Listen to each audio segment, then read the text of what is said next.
Did Napoleon Bonaparte, a man born in the remote island of Corsica, shape the world as we know it today? Our journey begins in 1769 on the rugged island of Corsica, where a child named Napoleon Bonaparte was born into a family of minor nobility. The young Bonaparte, far from the glittering palaces of Paris, was destined to change the course of history. Young Napoleon was not born with a silver spoon, but his thirst for knowledge and a sharp intellect set him apart.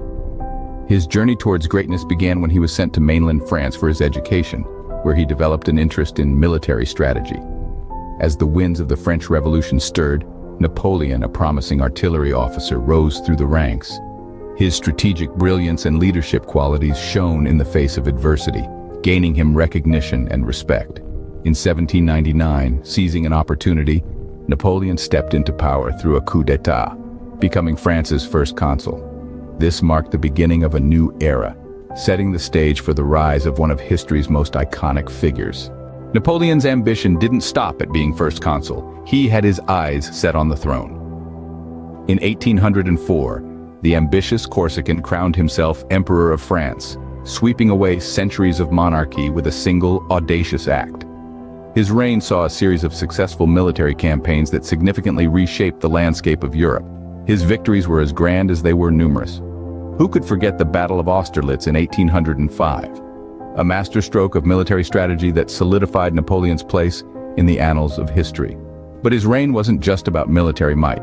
He also introduced the Napoleonic Code, a civil law that served as a blueprint for many legal systems around the world.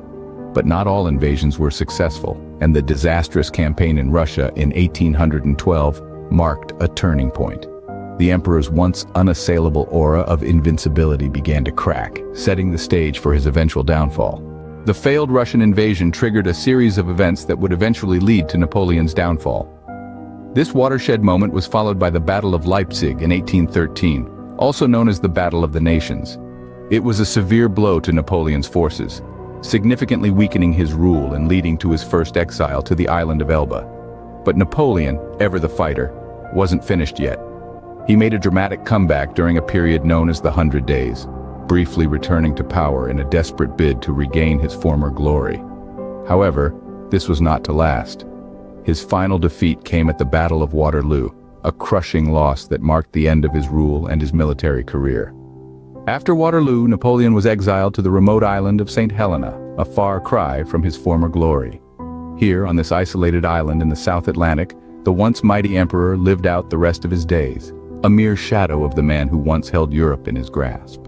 Napoleon's death in 1821 marked the end of an era, but his impact on history remains undeniable. The Corsican upstart who became an emperor left an indelible mark on the world, shaping it in ways that continue to resonate today.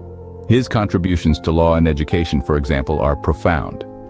The Napoleonic Code, a comprehensive legal system, influenced legal frameworks across the globe, while his reforms in education established a centralized system that still forms the basis of French education today. Napoleon also embarked on ambitious infrastructure projects, improving roads, bridges, and ports, fostering commerce and connectivity.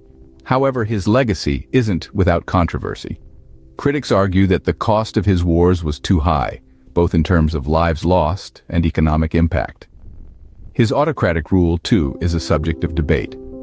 Napoleon Bonaparte, a man of humble beginnings, left a legacy that continues to shape the world.